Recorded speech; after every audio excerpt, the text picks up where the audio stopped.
그렇게 오겠지 뭐. 안 온다. 출애굽기 9장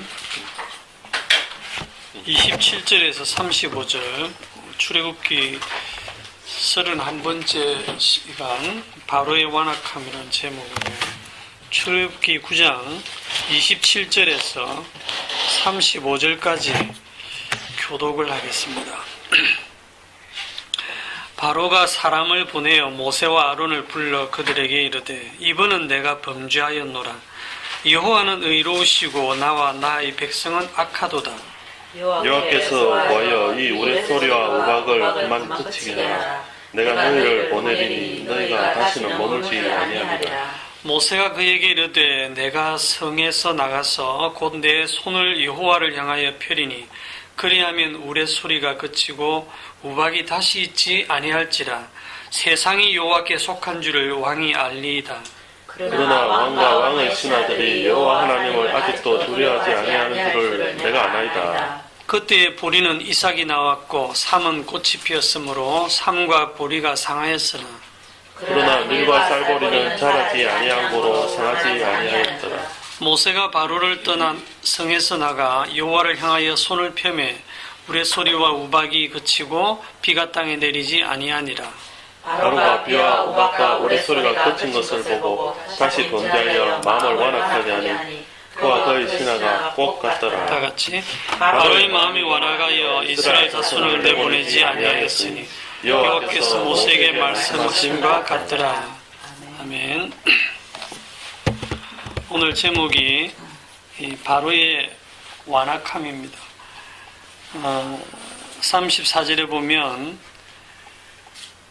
그 우레소리가 그친 것을 보고 다시 범죄하여 마음을 완악하게 하니 그와 그의 신하가 꼭 같더라. 무엇이 완악함인가 하는 걸 오늘 좀 생각을 해보겠습니다. 국어사전에 보면 성질이 억세게 고집스럽고 사납다 이렇게 해석이 되어 있습니다.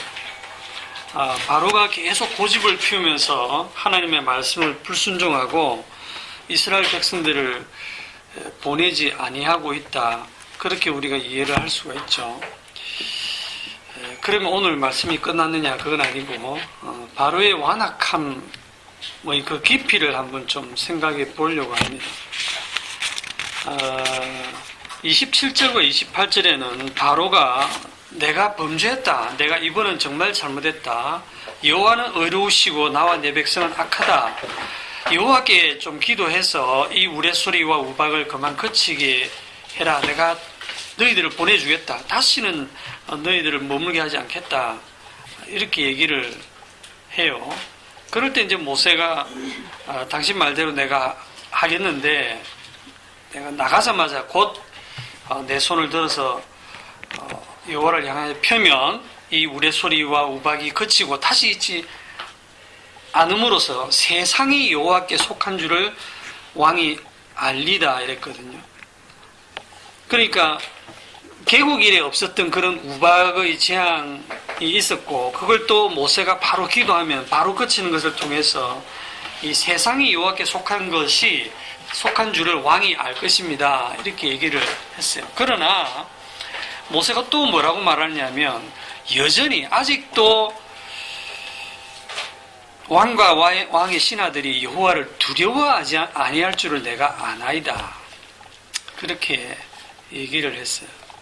자, 바로의 어떤 모습이 완악함일까요?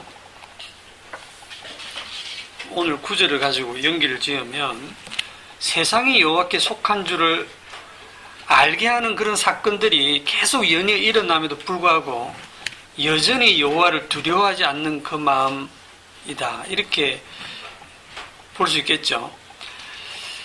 더 줄이면 바로의 완악함이라는 것은 바로 하나님께 대한 바로의 불순종이다. 이렇게 단순하게 말할 수도 있습니다. 그러면 바로가 도대체 무슨 배짱으로 아직도 여호와를 두려워하지 않는가? 이제 그 이유가 31절에 있는 거거든요. 그때 보리는 이삭이 나왔고 삼은 꽃이 피었으므로 삼과 보리가 상하였으나 그러나 밀과 쌀보리는 자라지 아니한 거로 상하지 아니하였더라. 이 31절, 32절이 뜬금없이 들어가 있는 것 같아도 요게 지금 바로가 이번 우박지향에서 보리와 삼이 상했지만은 아직도 밀과 보리, 쌀보리는 안 자랐기 때문에 남아있다. 우리는 아직도 이 먹을 게 남아있기 때문에 이 어려운 현실을 우리는 곧 극복해낼 수 있다. 그런 생각을 하는 거예요. 그러니까 아직 나지도 아니한 이 밀과 쌀보리조차도 하나님께 속해 있다는 것을 인정하지 않는 겁니다. 이게 왜 상하지 않고 남아있느냐 하면 현상적으로는 자라지 않았어 이렇게 돼 있잖아, 그죠? 자라지 않았어. 그러나 사실 더 깊이 들어가면 하나님이 그 긍휼을 베푸신 거예요. 완전히 먹을 것을 다 없앤 게 아니라 애굽의 심판 가운데서도 긍휼을 베푼 거예요. 그런데 그 긍휼을 바로는 어떻게 받아들이냐면 그 하나님의 긍휼을 완악함으로, 어떻게 보면 완악함의 재료로 쓰고 있는 겁니다. 로마서 9장 22절에 보면 이런 말씀이 있어요. 만일 하나님이 그의 진노를 보이시고 그의 능력을 알게 하고자 하사 멸하기로 준비된 진노의 그릇을 향하여 오래 참음으로 관용하시고, 진노의 그릇에 대해서 어떻게 하신다 하냐면 오래 참으심으로 관용한다. 진노의 그릇에 대해서 하나님께서 완전히 쓸어버리는 게 아니라 진노하시고 심판하시면서도 계속 긍휼을 베풀고 있는 거예요. 그런데 그 긍휼을 베푸는 그걸 가지고 오히려 더 그들의 완악함이 드러나고 있다라고 하는 것입니다. 그래서 34절에 비와 우박과 우레소리가 그친 것을 바로가 보고 다시 범죄하여 마음을 완악하게 했다. 그와 그의 신하가 똑같더라. 이래 되어 있거든요. 그러면 우리는 이런 구절을 보면 바로가 언제 완악하냐? 재앙이 그친 것을 보고 완악해졌다. 이렇게 생각하기 쉬운데, 그러면 앞에 27절, 28절에 내가 범죄했다. 이분은 진짜 잘못했다. 여호와는 의롭시고 우리는 나와 네 백성은 악하다 할 이때 마치 회개하는 것처럼 보이잖아요. 그렇잖아요. 막 잘못을 뉘우치는 것처럼 보입니다. 그리고 실제로 자기 입장에서는 이 재앙을 당하면서 정말 이번만은 내가 잘못했다. 보내줄 테니 이 재앙을 거치게 해달라. 그렇게 진심으로 구하는 거예요. 이때는 완악 안 했느냐? 제가 묻는 건 그거예요. 이때는 완악하지 않았느냐 이 말이죠. 일관성 있게 완악했다. 네, 일관성 있게. 네, 일관성 있게 완악. 진술이 일관성이 있어요. 그 노아 홍수 때 하나님께서 어떻게 세상을 평가하시냐면 그들의 행사가 항상 악할 뿐임을 보시고 그랬거든요. 그러니까 바로는 항상 악한 거예요. 항상 완악한 겁니다. 심지어 그가 잘못했다고 회개할 때조차도 완악한 거예요. 그게 뭐냐면 재앙을 지금 빨리 벗어나고 싶은 마음에 기도하는 거거든요. 물론 그게 자기 스스로는 진실하다고 여길지 모르지만은 인간 스스로도 자신의 그 악함의 깊이를 몰라요. 인간의 마음에는 진실함이 없습니다.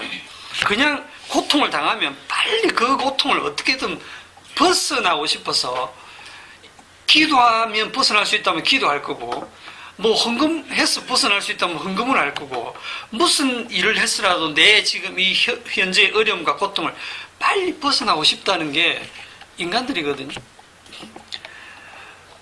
그런데 그걸 벗어나고 나면 금방 마음이 다시 다른 마음으로 변하는 게 인간의 몸입니다. 그렇기 때문에 이 바로의 완악함은 바로 우리들의 완악함하고 똑같아요. 바로는 정말 완악하구나 이게 아니라 이걸 보면서 우리도 바로와 똑같은 완악한 백성이다. 왜냐하면 우리들도 우리의 삶 속에 어떤 어려움을 당하면 뭐 가족 중에 교통사고를 당했다든지 갑자기 심한 병이 걸려서 죽게 되었다든지 갑자기 뭐 큰 재산이 날아갔다든지 이런 재앙이 닥치면 무슨 생각합니까? 당연하네 이런 생각 안 합니다. 내가 뭘 잘못했을까? 반드시 먼저 죄를 생각하게 돼 있어요. 왜냐하면 우리가 선악적인 사고방식에 빠져있기 때문에 내가 뭘 잘못했지? 옛날 기존교회 다닐 때 같으면 요즘 내가 예배 생활을 제대로 못했구나, 아니면 기도 생활을 제대로 못했구나, 요즘에는 내가 성경을 너무 안 읽었구나, 이런 자꾸 구실을 찾아요. 자기에게서 어떤 잘못을 찾아요, 자기 스스로. 그래가지고는 기도합니다. 빨리 그 어려움을 벗어나고 싶은 마음에, 하나님 제가 잘못했습니다, 이번만 이 재앙을, 이 어려움을 해결해 주시면 잘하겠습니다, 제가 잘하겠습니다, 이렇게 나오거든요. 지금 여기 있는 여러분들은, 저는 이제 그런 기도 안 합니다. 저는 뭐 이제 십자가 복음도 잘 알기 때문에 그런 유치한 기도는 안 합니다, 이렇게 생각하실지 모르지만, 말로 안 한다고 기도가 아닌 게 아니에요. 여러분 마음에 그 바람이 다 기도입니다. 부러지는 기도입니다. 그래서 저와 여러분들의 마음속에는 이방인의 기도로 가득하 있습니다. 지금 겪고 있는 이 경제적인 어려움에서 빨리 벗어나고 싶은 그 마음. 그래서 이 운전해 가다가 로또 명당 이런 거 보면 사고 싶어요. 혹시 하나님이 나를 긍휼히 여기셔서 이 경제적인 어려움을 저 복근 사서 고치로 하필 이쪽 앞을 지나가게 했을지도 몰라. 여보, 차 세워라. 그 차 세워가지고 하나 사오거든요. 물론 노골적으로 기도는 안 합니다. 주님, 이거 걸리게 해주세요, 이렇게 기도는 안 해요. 그래도 복음을 아는데 양심이 있지. 그런데 은근히 마음 한편에 혹시 하나님이 나의 이 어려움을 긍휼히 여기셔서, 그게 기도입니다. 그게 아주 간절한 기도를 지금 하고 있는 거예요. 그러다가 진짜 복권이 걸렸다, 로또가 당첨이 됐다, 어떻게 되겠습니까? 감사하겠죠. 뭐 빈센트 안 오는 거는 일단 당연한 거고, 뭐 여기 올 일이 뭐가 있겠어요. 그렇게 어려움이 다 지나고 나면 그 마음이 금세 십자가에서 다 떠나게 됩니다. 그리고 내가 그래도 죄를 회개하고 바로 살려 했기 때문에 하나님이 어려움에서 건져주셨구나, 딱 이런 선악적인 사고를 하게 되어 있습니다. 바로의 완악함이나 우리의 완악함은 비록 하나님이 긍휼을 베풀어 주시고 오래 참으실지라도 그거를 오히려 완악함이 더 드러나는 계기가 된다고 하는 거예요. 그리고 또 이 완악함을 좀 더 근원을 깊이 파고 들어가 보면, 오늘 본문만 가지고 딱 보면 결론적으로는 말씀에 불순종하는 거, 여호와의 말씀에 불순종하는 게 완악함으로 보여지죠. 그럼 그 말을 거꾸로 딱 뒤집으면 어찌 됩니까? 하나님의 말씀에 순종하기만 하면 완악하지 않다, 이런 결론을 내릴 수가 있잖아요. 그게 함정이에요. 그게 딱 성경은 전혀 그런 얘기를 하고 있지 않습니다. 우리는 말씀에 불순종하면 완악한 거, 그러다가 말씀에 다시 순종하면 이제 완악하지 않은 거라고 생각하지만, 말씀에 그 말씀대로 살고 말씀에 순종하고 말씀을 철저하게 지키면서 완악하다는 거, 그 얘기를 오늘 구약 성경에서 예를 들어서 하나 보여드리겠습니다. 레위기를 보겠습니다. 레위기 10장. 레위기가 뭐에 대해서 주로 기록이 되어 있습니까? 제사거든요. 제사. 우리 제사라면 뭐 우리들이 보통 드리는 그런 제사도 보면 굉장히 절차가 뭐 많잖아요. 지켜야 될 것들이. 홍동백서 이래 붉은 거는 뭐 동쪽에, 뭐 흰 과일은 서쪽에, 어동육서 이래갖고 생선은 동쪽에, 육고기는 서쪽에, 뭐 두동미서 생선머리는 동쪽에, 오리는 서쪽에, 뭐 조율리시 이래갖고 대추, 밤, 배, 감 이런 순서로 놔야 된다, 이렇게 옛날에 우리 제사 많이 지냈잖아요. 그런 절차를 다 뭐 따지잖아, 그죠? 이 레위기를 읽다 보면 번제, 하나님께 번제를 어떻게 드릴지, 화목제를 어떻게 드릴지, 그 다음에 속죄제를 어떻게 드릴지, 속건제를 어떻게 드릴지, 소재를 어떻게 드릴지 이 5가지 제사에 대해서 레위기 1장부터 쫙 나옵니다. 그래서 창세기 출애굽기 공부하고 레위기 들어가면 멘붕에 빠집니다. 뭐 전부 계속 똑같은 얘기 같아요. 그리고 이것도 뭐 번제로 드리는 수소로 드릴 것 같으면 1년 된 수소로 흠이 없고 어쩌고 막 굉장히 절차가 복잡하거든요. 그 레위기 1장부터 7장까지 요 제사에 대해서 절차가 아주 복잡하게 나와 있습니다. 하나님이 진짜 디테일하게 막 요렇게 해라고 다 지시를 한 거예요. 그 다음에 8장에 가면 뭐가 나오냐면 8장에 가면 제사를 드리는데 필요한 게 이제 제물이고 제물 그 다음에 이 제사 드릴 때 백성들이 드리는 게 아니고 대표가 있죠. 백성 중에 대표가 뽑혀서 제사장 이 제사장 위임식이 8장에 나옵니다. 제사장 위임식. 그리고 9장에 가보면 아론이 이제 대제사장이 되고 나서 첫 제사를 9장에 딱 드리는 그 내용이 지금 레위기 9장까지 내용이거든요. 그러면 하나님께서 인간들을 구원하실 때 그냥 인간을 1대1로 보고 뭐 착하면 구원하고 못됐으면 지옥 보내고 이러면 되는데 그래 안 하세요. 그래 안 하시고 하나님께서 인간을 구원하실 때 인간을 보는 게 아니고 중간에 제사장을 딱 넣어놨어요. 제사장을. 우리가 이 출애굽기를 봐도 지금 이스라엘 백성들은 등장 안 합니다. 지금 이스라엘 백성들 입장에서 출애굽인데 사실 이스라엘 백성들하고 하나님하고 아무 주고받고 하는 게 없어요. 이스라엘 백성들은 그냥 관람객이야. 하나님이 직접 모세를 통해서 바로와 하고 있잖아, 그죠? 일 처리를. 나중에 그 결과로 그냥 이스라엘 백성들은 출애굽이 되는 거예요.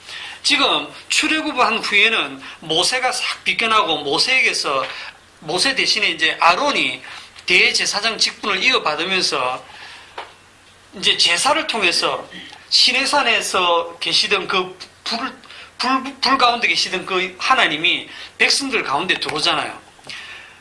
불로서 심판하시는 그 하나님이 백성들 가운데 들어왔을 때 이 백성들이 견딜 수가 없어요.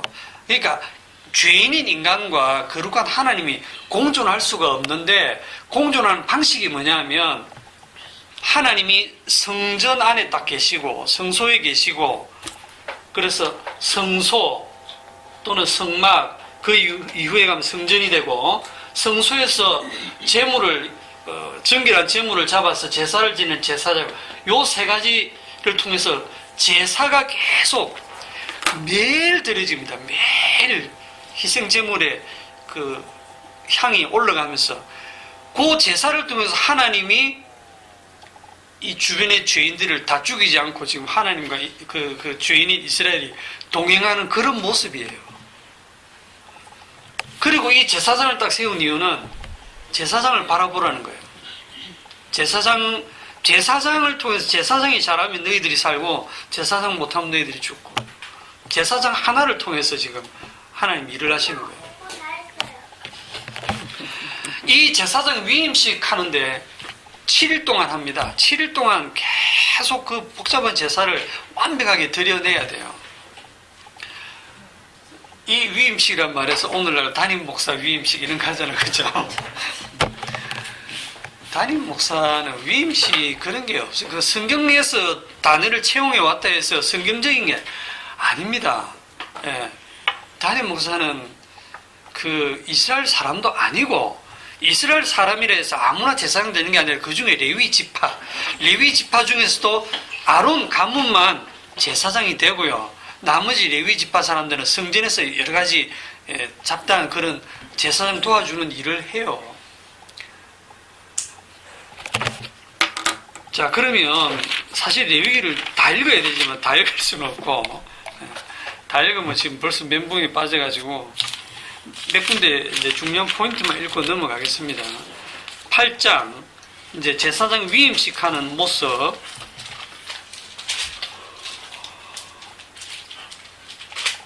8장 5절 얼마나 복잡한가를 제가 좀 보여주려고 해요. 8장 5절 모세가 회중에게 이르되 여호와께서 행하라고 명령하신 것이 이러하니라. 자, 여호와께서 행하라고 명령하시면 어떻게 되겠어요?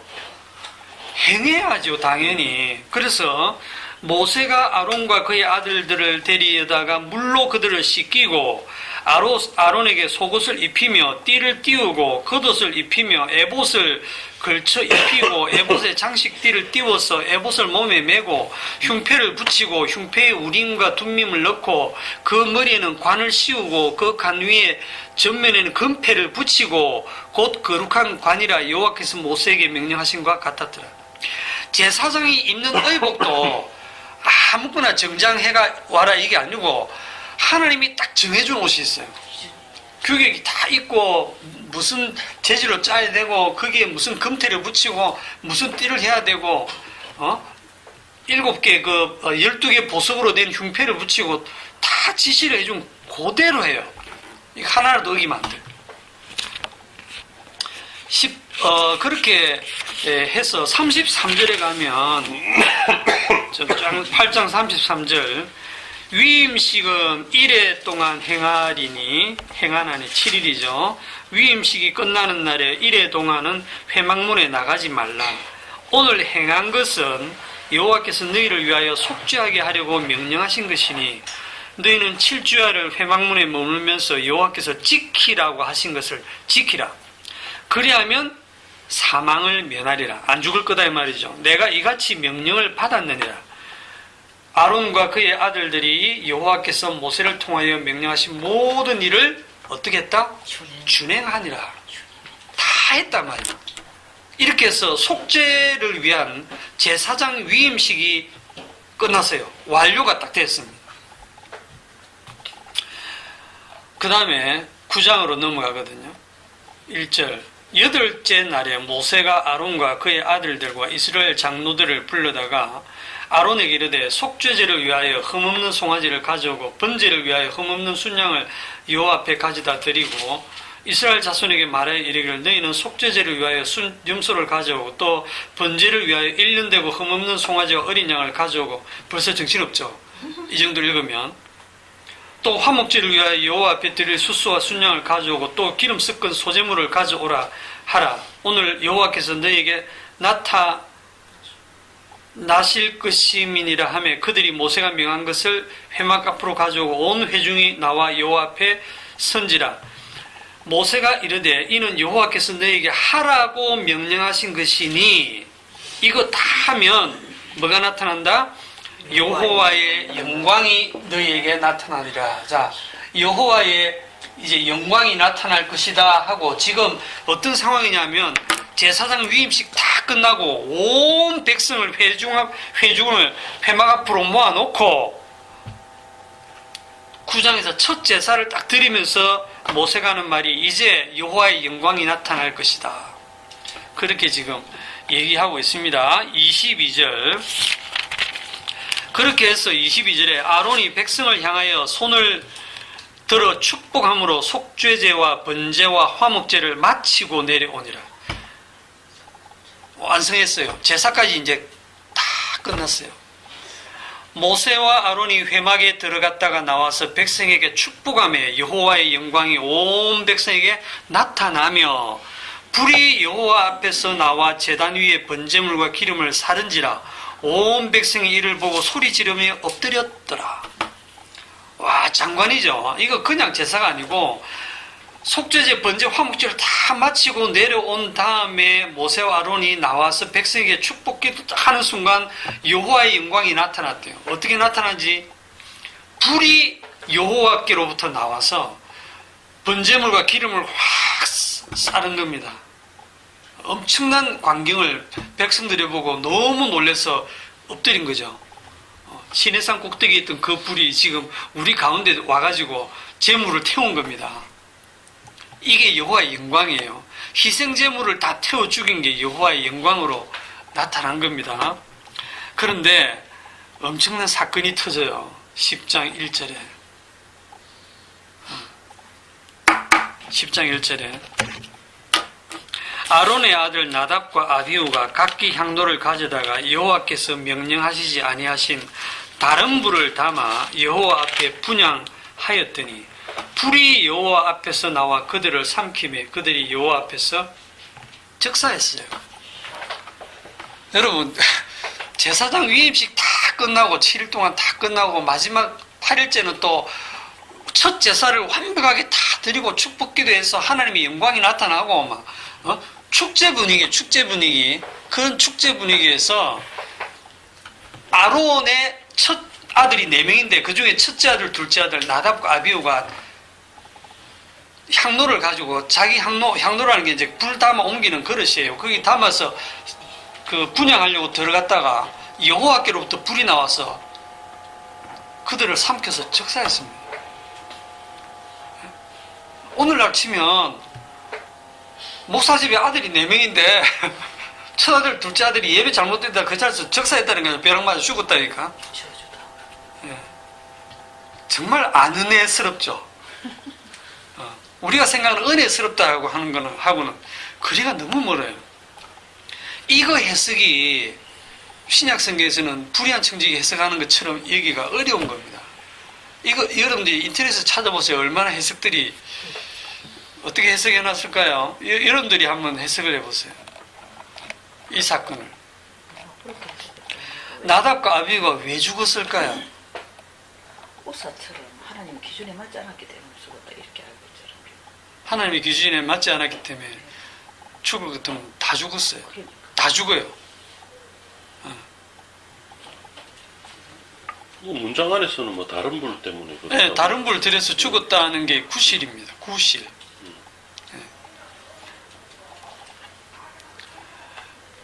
어제 저녁에도 제가 좀 특별한 그 해석이 있나가 찾아봐도 다 이게 자기 방식대로 들여서 죽었다. 원래 불은 번제단에 있는 그 불을 가져와서 향단에 드려야 되는데 그렇지 않고 제가 다른 불을 켜서 가져왔다. 그런데 그렇게 해라는 거는 그 뒤쪽에 나오거든요. 율법이. 미리 나오는 율법도 아닙니다. 그 다음에 또 뭐 우상 숭배하는 방식으로 불을 들여서 그랬다. 아니면 이런 걸 하라고 한 적이 없는데 지가 그냥 지 마음대로 생각해서 그랬다. 많은 이제 해석들이 있습니다. 그러니까 지금 이게 사실 너무 심각하거든요. 이걸 읽는 순간에 와 하나님도 너무했다. 다른 사람 죽이는 것도 아니고 지금 아론의 두 장자와 차자를 바로 죽였으니까 하나님의 심해도 너무 심했다. 뭐 이게 뭐 그래 대단한 일이라고. 불이면 다 똑같은 불이지. 좀 사람이 좀 이게 그렇게 복잡한 제사 중에 한두 번 실수할 수도 있지. 예?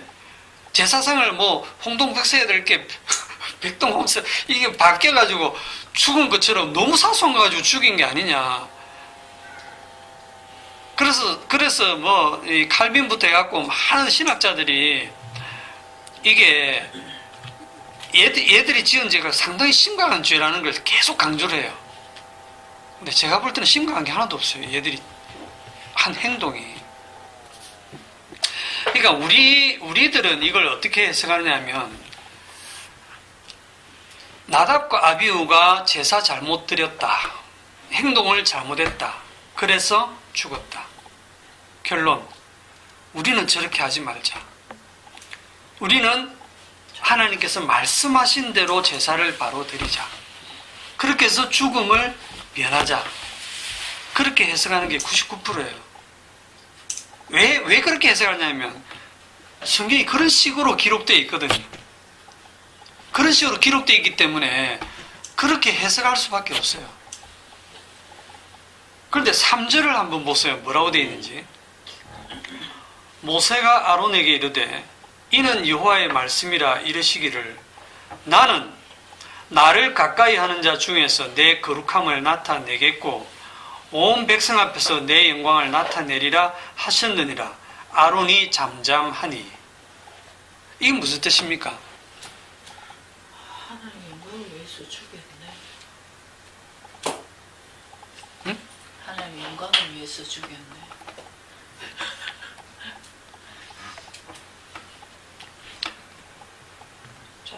이거를 또 이상하게 어떻게 해석하냐면 나를 가까이 하는 자 중에서 거룩함을 나타내겠다고 하니까 이 나답과 아비후는 마음이 여호와께 가까이 안 있었다는 거예요. 마음이 이미 멀리 있었기 때문에 하나님이 그 마음을 아시고 죽였다는 거예요. 그게 아니고 나를 가까이 하는 자라는 건 나답과 아비후를 말하는 거예요. 가까이 제사 드리는 제사장을 말하는 겁니다. 그런데 나를 가까이 하는 그 제사장 중에서 내 거룩함을 나타내야 되는데 이 나답과 아비후가 제사를 잘못 드려서 내 거룩함이 훼손됐고 내 영광이 가려졌다는 뜻입니까? 그거 관계없는 게 있는데. 나답과 아비후를 통해서 하나님이 거룩함을 얻어야 되고 나답과 아비후의 그 제사를 통해서 영광을 받았어야 되는데 이놈들이 제사를 잘못 드려가지고 율법을 어기고 말씀대로 안 해가지고 하나님의 거룩함이 못 나타났고 하나님의 영광이 잘 못 드러났다 그런 뜻입니까? 나답과 아비후를 죽여서 하나님 영광을 나타내겠다고 하시는 거죠. 그렇죠. 주의 주대심. 예. 아니, 여러분들 해석을 참 잘하시는 거예요.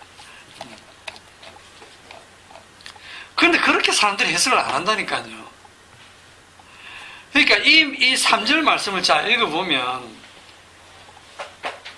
나답과 아비후를 죽이는 것이야말로 내가 내 거룩함과 영광을 나타내는 것이다. 그런 뜻입니다. 아론이 할 말이 없어. 잠잠해요. 나 이런 사람이야.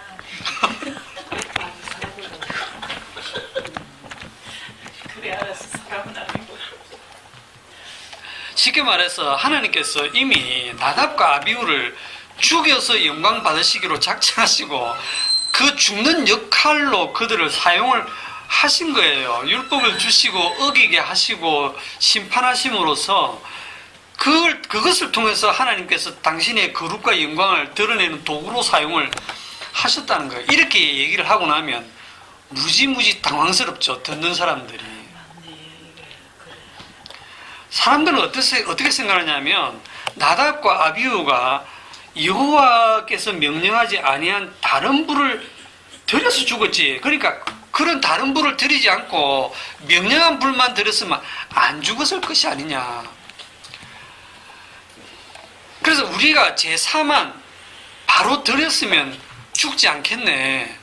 말씀만 제대로 지키고 행하면 죽지 않겠네. 어떻게 하면 우리가 죽지 않을까? 여기에만 우리는 관심이 있잖아요. 그런데 사실 주님은 이 나답과 아비후의 죽음을 통해서 뭘 얘기하냐면 제사장 봐라. 제사장이 이런 일로 죽지. 예, 너희들도 다 죽을 놈들이야. 너희들도 마땅히 죽어야 할 죄인들이야. 하는 걸 제사장의 죽음을 통해서 보여주는 거예요. 대신 죽었어요. 그죠? 예, 제사장이 죽을 정도면 여호와께 불이 나와서 제물을 다 태우는데 희생 제물들이 다 깨끗한 제물들을 태우잖아, 그죠? 나답과 아비후를 태운 것도 여기에 다른 불을 들여서 하는 건 구실입니다.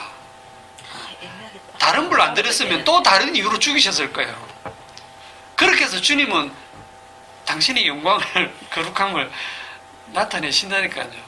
그러니까 이거를 이해할 수가 없죠. 선악과 먹은 우리 인간들 입장에서는 이 말씀이 이해가 안 됩니다.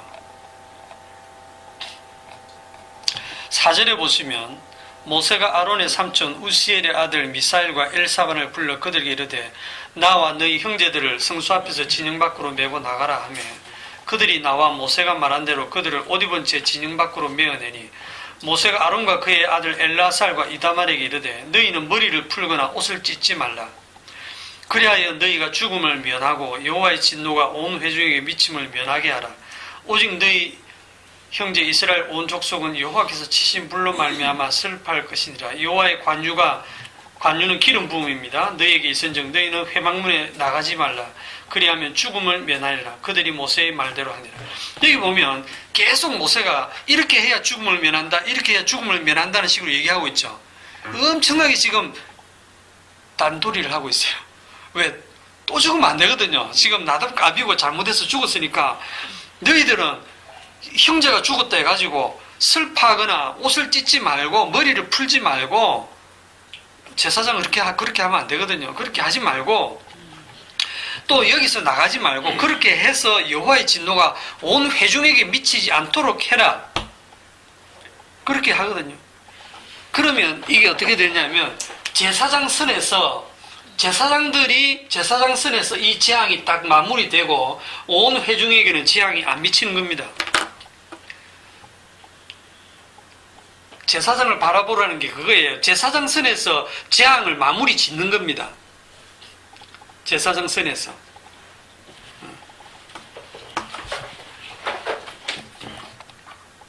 회중의 목숨이 제사장 하기에 달려 있어요. 8절에 여호와께서 아론에게 말씀하여 이르시되 너와 네 자손들은 회막에 들어갈 때에는 포도주나 독주를 마시지 말라. 그리하여 너희 죽음을 면하라. 이는 너희 대대로 지킬 영원한 규례라. 이 말씀을 왜 하실까요? 이게 지금 또 율법이 추가되고 있거든요. 포도주나 독주를 마시지 마라. 너희들이 회막에 들어갈 때는. 이 말씀이 갑자기 추가됩니다. 왜냐? 이걸 근거로 뭐라 할 수 있냐면요. 나답과 아비후가 한잔했다는 거예요. 한잔했기 때문에 한잔을 왜 했겠어요? 전부 너무 잘 끝났거든요. 제사 완벽하게 드리고 위임식 완벽하게 끝나고 제사 완벽하게 드리고 여호와의 영광도 나타나고 너무 좋은 거야. 한잔하자야. 밤새 한잔한 거예요. 뭐 추측하면. 그런 막 기분 좋은 상태에서 하나님도 한잔하시죠 하고 하나님께 불을 갖다 드린 거예요. 하나님께 감사하는 마음으로. 예. 지시하지도 않은 그 불을 갖다 드린 거예요. 제사 절차에 없는 거예요. 제가 볼 때는 다른 불, 이상한 불, unauthorized로 돼서 영어로는 그러니까 인가되지 않은 무단의, 그러니까 하나님이 하라고 안 한 짓을 한 거예요, 그냥. 근데 그거 그냥 봐줄 수도 있는 거거든요. 그런데 여호와 하나님께로부터 불이 나와서 둘을 삼켜버렸어요. 바로 9장에서 불이 나와서 재물을 삼킨 것처럼 나답과 아비후를 삼켜버렸어요. 그런데 이 9절 말씀을 보면서 포도주나 독주를 마시지 말라 이걸 딱 보면 사람들이 또 어떤 생각을 하냐면 그래 나답과 아비후가 포도주와 독주를 마셨기 때문에 실수를 한 거야. 우리는 술을 먹으면 안 돼요. 제사장은 술을 마시면 안 돼. 목사는 술 먹고 예배 드리면 안 돼.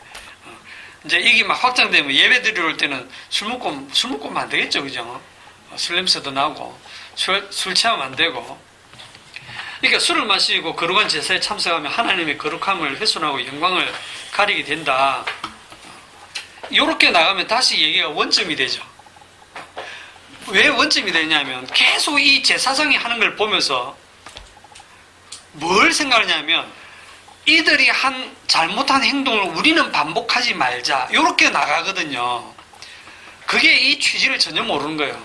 제사장을 보라는 것은 제사장을 하나님이 어떻게 다루는가를 보면서 제사장이 저런 일로 죽는구나. 우린 다 죽었구나. 우린 다 죽은 자와 같구나 하는 걸 알아라는 거예요. 이 나답과 아비후가 누구를 예표하느냐 하면 예수님을 예표합니다. 이렇게 얘기 드리면 펄쩍 뛸 거예요. 아니 그렇게 제사 잘못 드린 나답과 아비후가 어떻게 예수님의 그림자가 되느냐. 여러분 어떤 성경의 인물이 예수님의 그림자가 되고 예표가 된다는 말은 그 사람이 예수님처럼 완벽하고 무죄하고 완전해서 그런 게 아니에요. 그 사람의 어떤 기능, 어떤 역할만 일부분이 예수님을 보여준다는 뜻입니다. 제사장으로서 불심판을 대신받고 죽음으로써 재앙이 거기서 끝난 거예요. 그게 히브리서에 나오는 우리의 대제사장으로 오신 예수님이 나중에는 그분 자신이 제물이 되시고 그분이 자신이 성소가 되시고 그분이 대제사장이 되셔서 자기 백성의 죄를 담당해서 단번에 영원한 제사를 드린 그거를 지금 보여주는 거거든요. 이게 십자가 얘기거든요. 이 십자가 얘기를 가지고 인간들은 이걸 보면서 내 행동을 바르게 해서 하나님 앞에 바르게 살면 우리가 죽지 않고 살 것이다. 이런 식으로 전부 해석을 해내고 있단 말입니다. 12절에 보시면 이제 또 다른 사건이 터집니다. 모세가 아론과 그 남은 아들, 이제 남았다는 말 잘 보세요. 내 아들 중에 둘이 남았거든요. 그 남은 아들 엘라살과 이다말에게 지금 계속 신신당부합니다. 이제 실수 안 하도록. 여호와께 드린 화제물 중 소재 남은 것은 지극히 거룩하니 너희는 그것을 취하여 누룩을 넣지 말고 제단 곁에서 먹되 이는 여호와의 화제물 중에 네 소득과 네 아들들의 소득인즉 너희는 그것을 거룩한 곳에서 먹으라. 내가 명령을 받았느니라. 흔든 가슴과 들어올린 뒷다리는 너와 네 자녀가 너와 함께 정결한 곳에서 먹을지니 이는 이스라엘 자손의 화목제물 중에서 네 소득과 네 아들들의 소득으로 주신 것임이니라. 여러분, 제물들 중에서 그 피를 성소에 가져가지 않은 제물 중에 이제 이렇게 각을 떠가지고 태우는 거 말고 일부분 여기 보면 흔든 가슴, 이게 흔들어서 드리는 걸 요제라 하거든요. 흔들기, 이렇게 흔들어서 하나님 받으시옵소서 이거 하고, 그 다음에 들어올린 뒷다리, 이거는 끄덕 들어올려서 하나님하고 드리는 이게 거제라고 합니다. 거제, 요제 뭐 이렇게 제사가 다 있거든요. 그래서 흔든 가슴과 들어올린 뒷다리는 너희들이 제사장 몫으로 음식으로 돌아오는 거예요. 그거는 불태우면 안 되고, 그거는 거룩한 곳에서 반드시 먹어줘야 돼요. 제사 끝나고 우리가 음복하듯이 반드시 먹어줘요. 그런데 이거를 안 먹었어요. 16절에 보면 모세가 속죄제 드린 염소를 찾은 적 이미 불살랐는 자, 이거 먹어야 되는 거를 다 태워버린 거예요. 그가 아론의 남은 엘라살과 이다말에게 노하에 이르되, 모세가 막 화가 엄청난 거예요. 내가 그렇게 단속했는데 또 사고친 거야. 이 속죄제물은 지극히 거룩하거늘 너희가 어찌하여 거룩한 곳에서 먹지 아니하였느냐. 이는 너희로 회중의 죄를 담당하여 그들을 위하여 여호와 앞에 속죄하게 하려고 너희에게 주신 것이니라. 그 피는 성소에 들여오지 아니하는 것이었으니 그 제물은 너희가 내가 명령한 대로 명령대로 거룩한 곳에서 먹어야 했을 것이니라. 지금 모세가 이제 화가 났어요. 지금 아들 4명 중에 둘이 죽고 이제 둘 남았는데 이 두 놈까지 이제 죽게 생겼거든. 율법대로 죽어야 돼요. 또 여호와께 불이 나와서 나머지 두 아들도 죽어야 돼요. 죽어야 안 죽어요, 근데? 안 죽거든요. 아니, 무슨 하나님 하시니 일관성이 없는 것 같아. 앞에 애 둘이는 죽이쁘고, 뒤에 애는 분명히 율법을, 이거는 먼저 준 율법을 확실하게 어겼는데도 안 죽거든요. 19절에 아론이 하는 말을 들어보세요. 아론이 모세에게 이르되 오늘 그들이 그 속죄제와 번제를 여호와께 드렸어도 이런 일이 내게 임하였거늘 오늘 내가 속죄제물을 먹었더라면 여호와께서 어찌 좋게 여기셨으리요. 모세가 그 말을 듣고 좋게 여겼더라. 좋게 여겼다는 말은 옳게 여겼다는 뜻인데 아론은 알았어요. 뭘 알았냐면 아론의 말을 잘 들어보세요. 오늘 그들이 그 속죄제와 번제를 여호와께 드렸어도 번제와 속죄제가 완성됐잖아요. 우리들 생각에는 번제 속죄제 드려놓고 뒤에 또 죄를 짓잖아요. 이렇게 생각하는데 그게 아니고 번제와 속죄제를 완성해서 드리면 그 완성된 속죄 안에서 지금 이들이 행한 거예요. 그럼 이들이 행한 거는 용서가 다 돼야 돼요.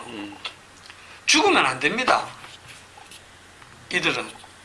그런데 그렇게 속죄와 번제를 다 드린 그 상태에서 또 이런 일이 나한테 생겼는데 모세 네 말대로 이 재물을 그걸 거룩한 것을 먹는다 해가지고 그게 하나님 앞에 어찌 그게 어려운 일이 되겠느냐. 아론이 그래 말하니까 모세가 들어보니까 맞네 이래 된 거예요. 이게 무슨 뜻이냐면 하나님의 말씀대로 그대로 제사를 완벽하게 드려도 속죄가 완전히 되는 게 아니네 하는 걸 아론이 안 겁니다. 이게 지금 레위기가 레위기 전체에서 굉장히 중요해요. 이 10장이. 그러니까 제가 좀 전에 하나님이 일관성 없게 일하신다 이렇게 얘기를 했는데 우리가 왜 그렇게 생각해요? 우리는 선악적인 사고방식으로 선하면 하나님이 사랑하고 챙겨주고 악하면 벌을 주고 막 딱 그 일관성만 들이대고 있지만 하나님이 그런 일관성으로 우리를 냈으면 우리는 이미 다 죽고 없어요. 불에 다 타 죽고 없어요. 이런 얘기도 못해 지금. 일관성대로 여러분이 그 일관성을 하나님 앞에 들이댈 처지가 아닙니다. 우리는 내가 살고 내가 죽는 그 문제에만 관심이 있지만 하나님은 당신의 영광을 드러내는 데 관심이 있어요. 그 주님의 영광이 어디서 드러났습니까? 주님이 어디서 영광 받으셨어요? 뭐 정답은 우리 다 알잖아. 십자가라고. 예. 정답 다 알고 성경 보는데 뭐 어렵습니까? 요한복음 1장 14절.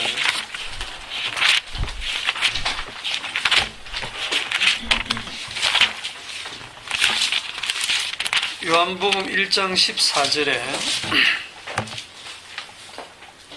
말씀이 육신이 되어 우리 가운데 거하심에 우리가 그의 영광을 보니 아버지의 독생자의 영광이요 은혜와 진리가 충만하더라.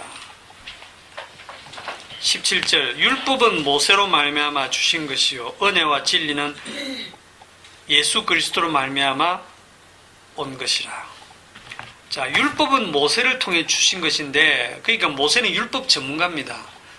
모세의 해석은 율법을 완벽하게 지켜야 하나님께 영광이 된다고 생각했지만 그게 아니라는 걸 레위기에서 10장에서 살짝 보여주신 거예요. 진짜 하나님의 영광이 뭐냐? 지난주에 뭐라고 했습니까? 하나님의 영광. 지난주였지. 오래돼가 기억이 안 납니까? 지난주에 하나님의 영광을 뭐로 연결했냐면 이사야가 이렇게 말한 것은 주의 영광을 보고 말함이라. 보기는 보아도 보지 못하고 듣기는 들어도 깨닫지 못함이니라. 그 얘기했죠. 눈과 귀를 가리고 마음을 어둡게 해서 말씀을 들어도 깨닫지 못하게 해서 심판받을 때 반드시 심판받게 하시는 것으로 주님의 영광 드러내신다고 했죠. 오늘 주님의 영광이 뭐냐면 불로 다 심판해서 죽이는 거거든요. 그거랑 한번 잘 연결을 해봅시다. 14절에 말씀이 육신이 되어 우리 가운데 거하심에 우리가 그의 영광을 보니 이게 영광입니다. 말씀이 육신이 왜 되셨어요? 이 육신은 죄의 몸이거든요. 죄 아래 들어오셨거든요. 그러면 하나님의 아들일지라도 죄의 몸 아래로 들어왔을 때 하나님의 불심판을 받아서 십자가에 죽으시는 거예요. 그런데 십자가에 죽으시는 그것이 독생자의 영광이랍니다. 그의 영광입니다. 영광. 우리 눈에는 절대로 그게 영광으로 안 보이거든요. 저주로 보이거든요. 저주받은 죽음으로 보이지 저게 그리스도의 영광, 하나님의 영광이라고 아무도 생각 안 해요. 그러니까 그게 골로새서에 나오는 영원한 비밀입니다. 비밀의 영광이라 그래요. 왜 비밀의 영광이냐면 들어도 듣지 못하고 들어도 무슨 말인지 모르고 마음으로 깨닫지 못하고 십자가가 무슨 영광이냐, 말씀이 육신이 되어서 죽으시는 게 무슨 영광이냐. 그런데 그분의 그 대제사장 되신 그분의 죽으심으로 우리에게 은혜와 진리가 주어지고 우리에게 드디어 살 길이 생긴 거예요. 그런데 그 주님의 죽으심이 단지 우리의 죄 사함을 위한 목적이 아니고 이 제사 자체가 목적이 아니라 결국 주님의 주 되심을 드러내기 위해서 주님의 주 되심을 드러내기 위해서 주님이 십자가에 죽으시고 주 되심으로써 이제 우리가 말씀을 지키고 안 지키고 그걸 떠나 그거로 심판하는 게 아니라 주님의 일방적으로 긍휼히 여기심과 주님의 일방적인 긍휼히 여기시고 은혜 베푸시는 그 은혜로 긍휼을 입고 주님이 지옥 보내면 지옥 보내고 천국 보내면 천국 보내고 주님이 주님 뜻대로 하신다는 그게 복음입니다. 어떤 부자 관원이 예수님께 와서 질문을 했죠. 선생님이요, 선한 선생님, 내가 무슨 선한 일을 하야, 내가 무엇을 해야 영생을 얻겠습니까? 물었잖아요. 이 부자 청년이라고도 하고 부자 관원이라고도 하는데 그때 예수님 뭐라고 했습니까? 예수를 믿으라 이랬나요? 계명들을 지키라. 무슨 계명인데요? 살인하지 말라, 간음하지 말라, 독실험하지 말라, 부모를 공경하라, 뭐 이웃을 탐내지 말라. 이런 계명 쭉 얘기하잖아요. 그걸 딱 듣더니 저 그거 어려서부터 싹 다 지켰는데요. 뭐가 더 부족합니까? 이 말은요, 지는 다 지켰다는 거예요. 저 더 이상 부족한 거 없죠? 구원의 확신 빨리 주세요. 인정해 주세요. 그런 뜻이거든요. 뭐 부족한 거 있습니까?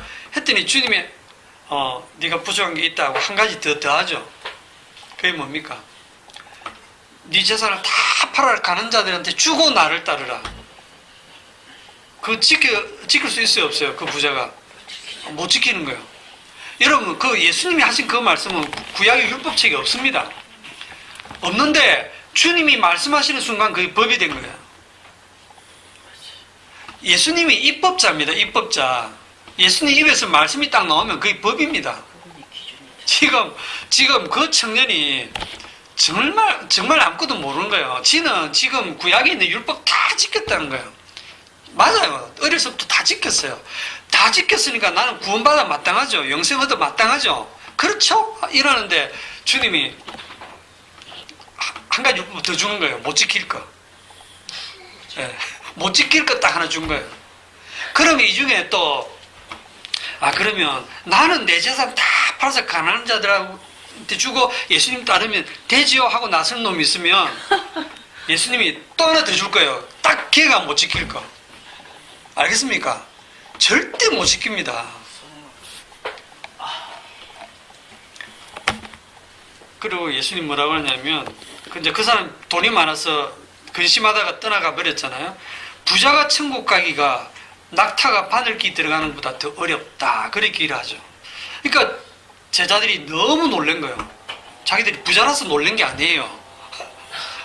가난하잖아, 자기들은. 부자가 못 간다 이랬으면 우리는 가겠네 이래 생각했는데 자기들도 너무 놀랐어요. 왜 놀랐냐면 부자가 못 간다 할 때 여러분 이 부자의 개념이 우리들이 생각하는 부자 개념이 아니거든요. 성경은 어떤 개념을 갖고 있냐면 왜 부자 됐습니까? 율법을 잘 그렇죠. 복을 받았어. 그렇죠. 구약의 율법을 신명기에 나오면 율법을 잘 지키면 들어가도 복을 받고 나와도 복을 받고 떡반죽 그것이 복을 받고 그래서 율법을 잘 지키면 복을 받아서 부자 되는 거예요. 그러면 부자를 딱 보는 순간 야 젊은 나이에 부자에 출세해가지고 관원에 얼마나 법을 잘 지켰으면 자기도 고백하잖아. 어려서부터 잘 지켰다고. 그러니까 하나님께 복을 받아서 부자 됐구나. 야 쟤는 천국은 따놓은 당상이네.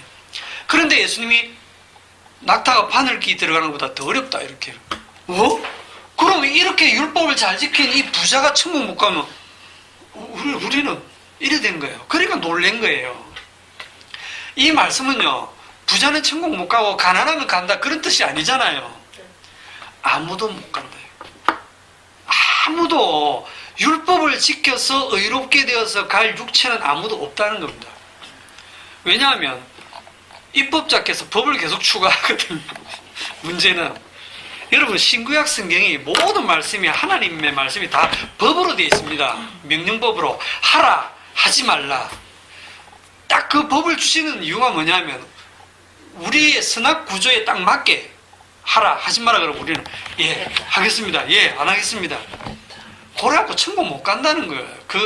그걸 드러내기 위해서 주시는 거예요. 구약에는 10계명 주시고 여러 가지 제사법하고 다 주셨죠. 그럼 신약으로 오면 법이 없느냐? 왜 없어요? 신약에 오면 법 많죠. 골로새 5장 3장 5절 그러므로 땅에 있는 지체를 죽이라 그러잖아요. 그러면 예 죽여야지 이리 가잖아요. 여러분들 당연히 음란과 부정과 사욕과 악한 정욕과 탐심이니 탐심은 우상 숭배는 탐심을 버려야지. 안 보고 안 듣고 백화점 같은데 안 가야지. 보면 내가 탐심이 생기니까 이것들로 말미암아 하나님의 진노가 임하느냐. 어이구 하나님 진노받으면 안 되지. 그래 내가 이 탐심과 정욕과 이 음란을 다 버려야지. 됩니까? 안 되지. 서로 용납하라. 서로 사랑하라. 서로 용납하고 사랑하고 분내지 말고 속이지 말고 거짓말하지 말고 술 취하지 말고 방탕하지 말고 열심을 품고 주를 섬겨라. 항상 기뻐하고 쉬지 말고 기도하고 범사에 감사하고. 절대 안 돼. 죽으라고 하세요. 전부 그 반대가 우리 거는. 이런 말씀들을 주신 이유가 절대 할 수 없는 거예요. 예, 저는 죽여주시옵소서. 저는 죽음 마땅한 죄인입니다. 저는 죄인 중에 괴수입니다. 그렇게 나와야 돼요. 갈라디아서 2장 16절. 그렇게 안 나오고 자기가 그걸 말씀을 지키겠다고 덤비는 게 뭐냐면 그게 완악함입니다. 예? 그 말씀 조금 지키면 어쩝니까? 목이 뻣뻣해지거든요. 내가 최소한 이거는 했다.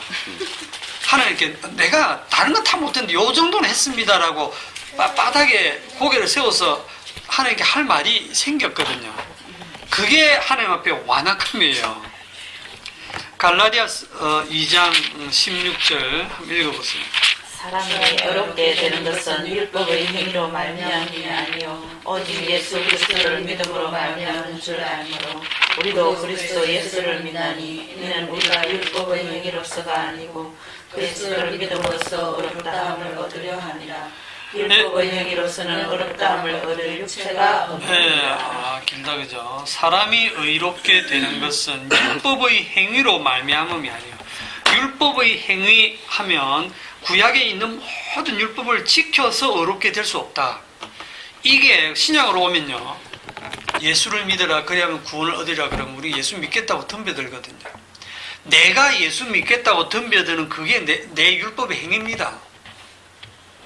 율법을 안 받는 이방인들은 양심이 자기 자신에게 법이 되어서 계속 마음에서 고소하고 고발하고 이게 선하고 이게 악하고 그렇게 판단해서 자기 마음이 자기 양심이 자기한테 법이 되죠.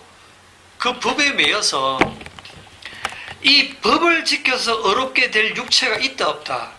없다. 요 말을 거꾸로 딱 하면 사람들은 법을 지켜서 어렵게 되려고 한다는 뜻입니다. 늘. 왜? 선악 까먹었거든요. 17절에 만일 우리가 그리스도 안에서 의롭게 되려 하다가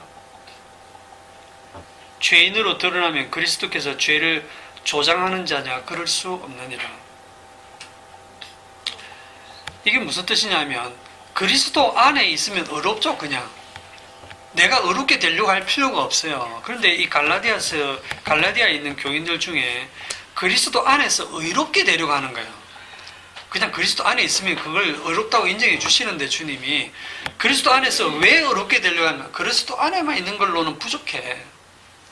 그래서 의롭게 되기 위해서는 말씀을 지켜야 돼 하고 말씀을 끌어와서 그 말씀을 지켜내려고 하는 거예요. 그러면 뭐 당연히 죄인으로 드러날 수밖에 없죠. 만일 내가 흘렀던 그 율법을 다시 세우면 내가 나를 범법자로 만드는 것이라. 내가 율법으로 말미암아 율법에 대하여 죽었나니 이는 하나님에 대하여 살리함이라. 내가 그리스도와 함께 십자가에 못 박혔나니 그런즉 이제는 내가 사는 것이 아니요 오직 내 안에 그리스도께서 사시는 것이라. 이제 내가 육체 가운데 사는 것은 나를 사랑하사 나를 위하여 자기 자신을 버리신 하나님의 아들을 믿는 믿음 안에서 사는 것이라. 19절을 보면 율법으로 말미암아 율법에 대하여 죽었다. 여러분 율법이 죽은 게 아닙니다. 율법은 천지가 없어져도 남아 있습니다.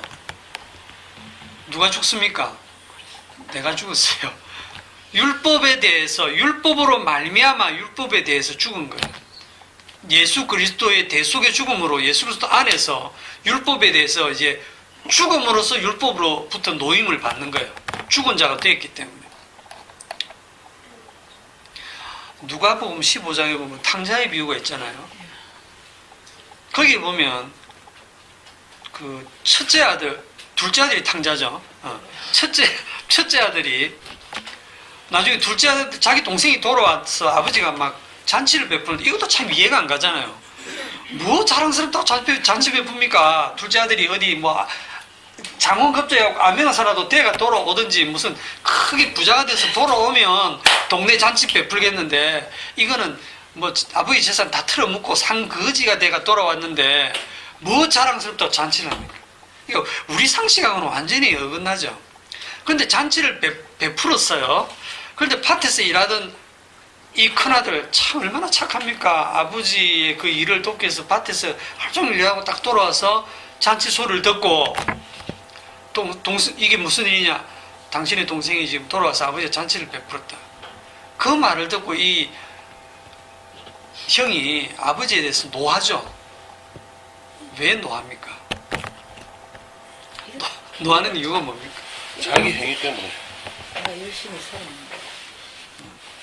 그게 이제 아버지에게 대답하여 이르되 내가 여러 해 아버지를 섬겨 명을 어김이 없거늘. 나는 여러 해의 아버지를 섬겼고 하나님 그 당신 아버지의 법을 명령을 한 번도 어긴 적이 없다. 요게 노하는 근거입니다. 요게 완악함의 근거예요. 목을 빳빳하게 세우는 아버지에 대해서 빳빳할 수 있는 근거입니다. 그런데 성경에서 아버지와 아들의 관계는 그런 관계가 아니에요. 아버지가 죽으라 하면 죽는 관계입니다. 아들아, 네가 죽어야 되겠다. 예. 아버지와 아들이 동등함에도 불구하고 아들이 십자가에 죽기까지 복종하는 것이 아들이에요. 그게 진짜 아들이에요. 그런데 우리는 가짜 아들인데도 안 죽습니다. 그런데 이 큰아들이 저는 아버지 말씀 불순종한 적 없습니다. 저는 말씀대로 잘 살았습니다. 믿으라 했으면 믿었고, 회개하라 했으면 회개했고, 시키는 대로 다 했어요. 교회 다니라 했으면 교회 다녔고, 말씀대로 다 했어요. 이렇게 다 했으면 뭐 부족합니까? 내가 언제 주님을 대접 안 했습니까? 다 했잖아요. 내가 주의 이름으로 귀신 쫓아내고, 주의 이름으로 성전 노릇하고, 주의 이름으로 많은 권능도 해내지 않습니까? 성경에서 하라는 대로 다 했지 않습니까? 그럼 당연히 복을 받아야 되고 천국 가는 거 당연한 거 아닙니까? 이게 완악한 겁니다. 이게 진짜 완악한 거예요. 차라리 탕자가 되세요. 네?